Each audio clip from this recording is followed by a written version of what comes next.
Well, cheer, y'all. Welcome back to Right at the Wire. Well, we've reached the point. The Derby Trail is over. The prep races have been run. So now let's start looking at individual contender profiles. And this will be the prelude to our Elements of Handicapping series, where we analyze all the contenders based upon form, class, speed, and pace. But what these are intended to do is sort of give you a reference, just a real basic primer. A lot of the stuff you know already, but it'll be a reference tool just to sort of recap some things about all the contenders as we go into the deeper dive. And we'll start with Burnham Square. You see that P below, that's a running style. Generally, he's been running from the back of the pack, but this is a horse I think probably would be more of a mid-pack performer. He has rated closer to the pace, but it is kind of a concern of mine, but I have a feeling they're going to get him further up. You see he's trained by Ian Wilkes, and Ian Wilkes was a protege of Carl Nafsker. He was an assistant for a long time. And Carl Nafsker, you might remember, he was the trainer of Unbridled as well as Street Sense, two Kentucky Derby winners. And he was notorious for pointing horses to races. So he would lay out a training and race pattern program for them to get to a certain race where the horse would climax. And he did so very effectively. Most notably, Street Sense is when I really saw it. After the Breeders' Cup Juvenile, he brought him along real carefully. I think he ran in the Swale, some 7 furlong race, and then he ran in the Bluegrass, and then to the Derby where he won pretty impressively, much to my chagrin. I love Hardspun. Anyway, so Ian Wilkes, while he hasn't had a lot of Derby runners, he knows how to do it. He was part of a program that knows how to do it, so that shouldn't give you any concerns.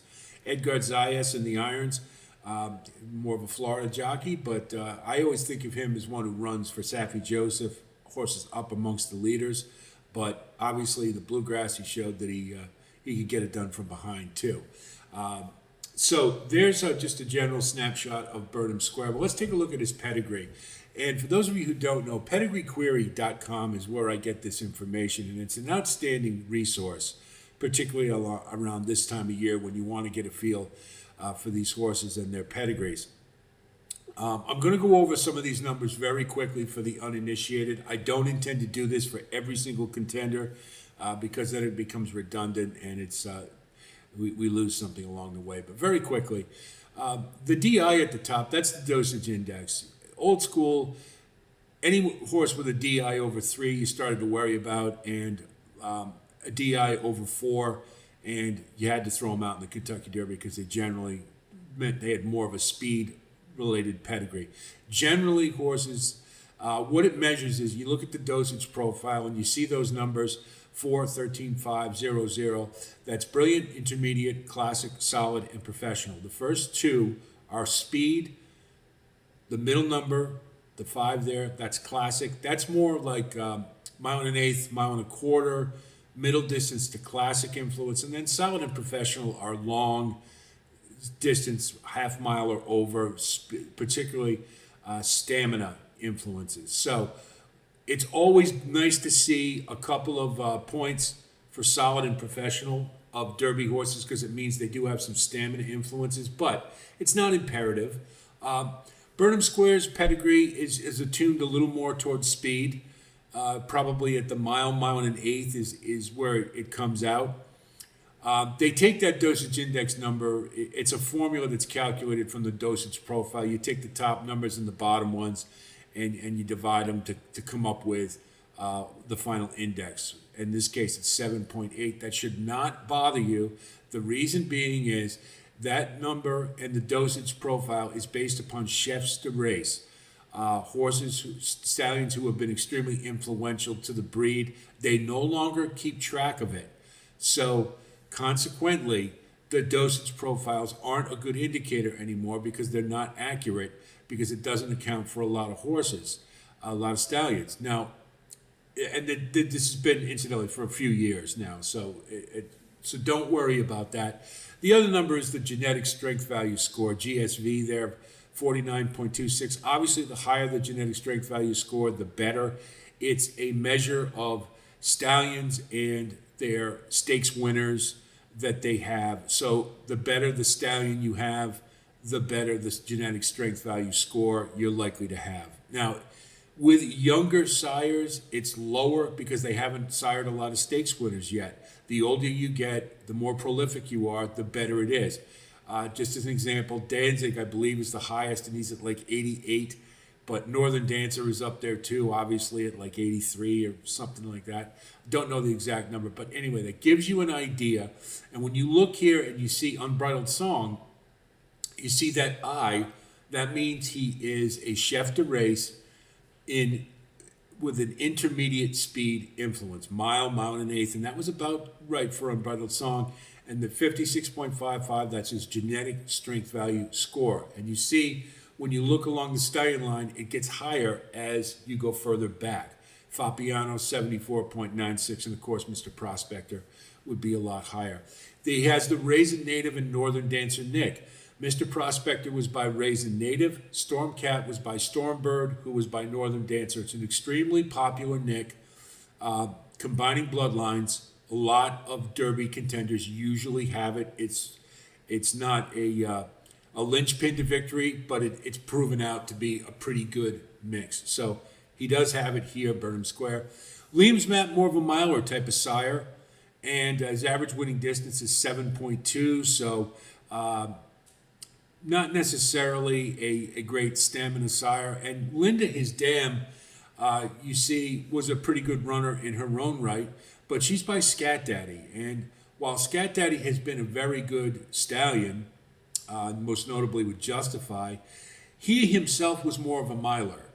And that was, when he ran in the Derby, I threw him out. The reason being, even though he won the Florida Derby and the Fountain of Youth with ease, because I knew he wouldn't get the distance. The reason being, he's by Johannesburg. Johannesburg was a great horse, but he couldn't get past a mile and an eighth, and I believe he finished eighth in the Derby as the favorite. So, and you see he's by Hennessy. Hennessy was all speed. So it's not necessarily a stamina line for the mare underneath. There is some stamina in the pedigree.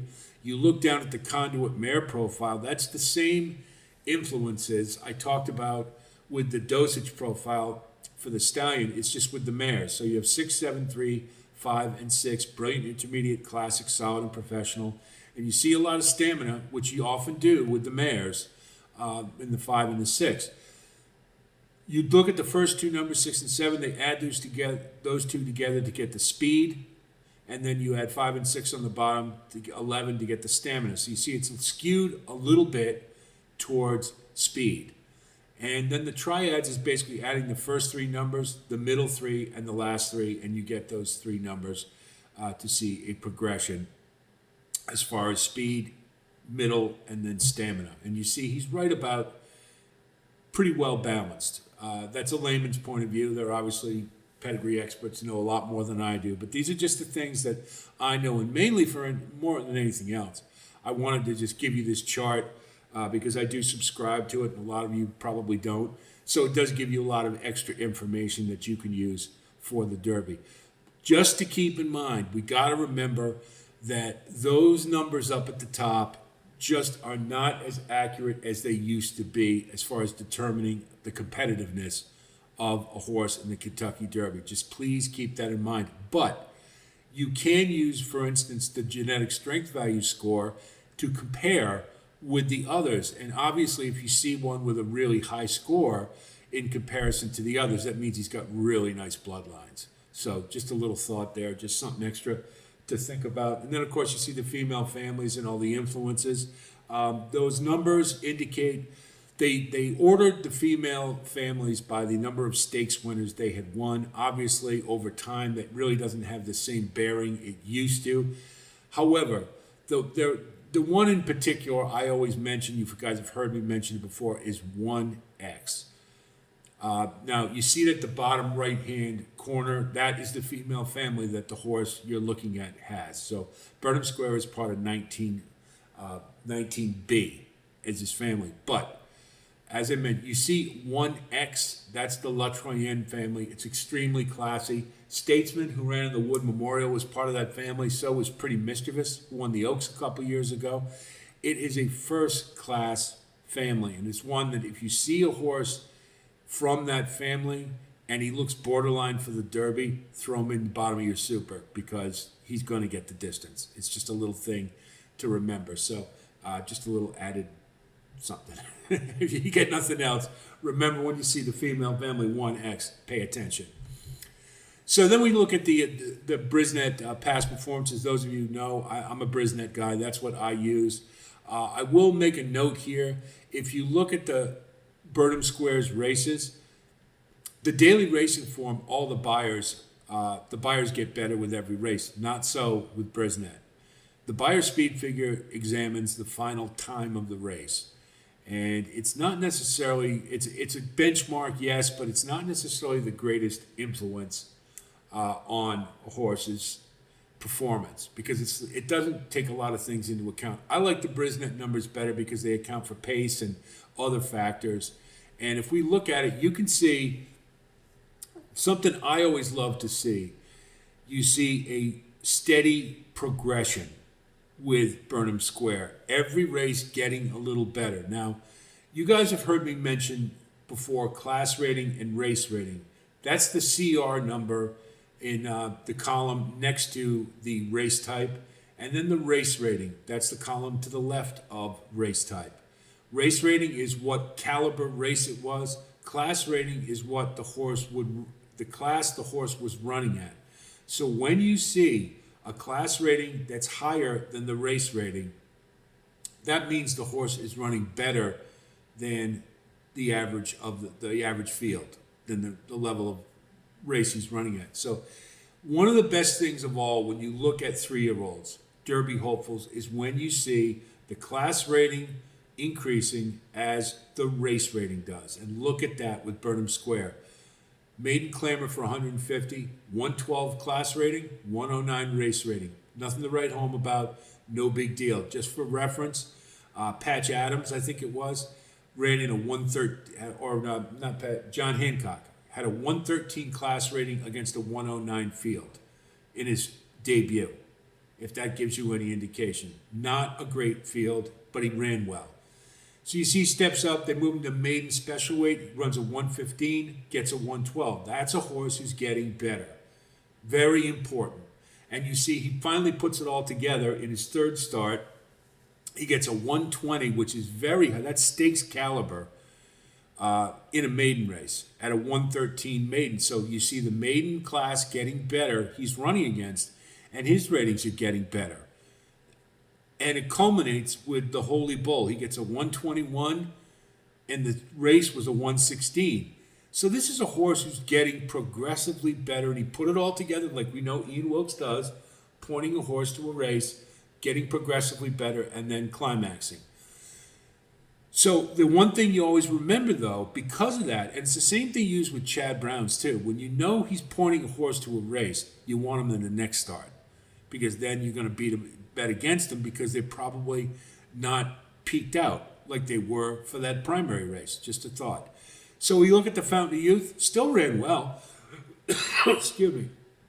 And as I've been saying all along, I did not think he ran badly in the Fountain of Youth. I thought he was a little sluggish to start, but he got a 119 in the race rating. Again, raising to a 118. That isn't bad. It's not ideal, but it's not bad. And you see he rebounded, which really is a feather in his cap. In the Bluegrass, at a 118, he ran a 120 and won the race. So this is a horse, in sum, who puts it all together at the right time. And you see, now he's had 2 starts. Now the third one is the Kentucky Derby. So he should be sitting on a big race. Will he have to move forward? Yes, he absolutely will. And incidentally, the par usually for the Derby, I believe, is like a 105 Brisnet number. So just as a frame of reference. So in terms of form, a lot of things are working in Burnham Square's favor. And if Brian Hernandez rides him again, which I'm sorry, it wasn't Edgar Zayas, it was Brian Hernandez, I would feel pretty good. And I think, so there's a lot of positives. Now we look at the work tab, and this is to give us an idea of when Burnham Square is ideal.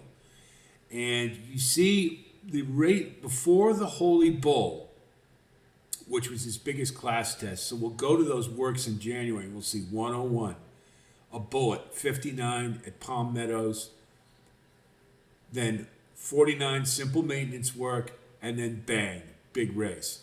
So then we move forward from that to the Fountain of Youth, and you see 50, 101, kind of maintenance. Not, the 101 isn't bad, but not quite optimum. But then we go back to the 3 works prior to the Bluegrass. And he had 3 works, and that's important as well. He only had a couple after the Holy Bull, maybe brought him back a little quick. But I think Ian Wilkes would tell you that. You see 49, 1 minute, 59. And then boom, a nice effort. So we start seeing those really sharp works for the Derby, should mean he's going to run a good race. That's, pretty academic. But anyway, just wanted to point that out, something to look at. So overall, I would say from the running lines, Burnham Square is a horse that's likely to progress and is looking pretty good for the Derby. So finally, we're going to look at our first take, and we're going to look at positives and negatives. So what are the positives? Well, we already talked about it. He's got a really nice progression, a horse who's getting better and better. Rebounded from a subpar effort in the Fountain of Youth to come right back and run a nice race in the Bluegrass. He's got stamina. He doesn't get tired. Ian Wilkes has so much as said so, and he doesn't appear to be slowing down. I think he's going to get the 1.25 miles, so I don't think you have to worry about that.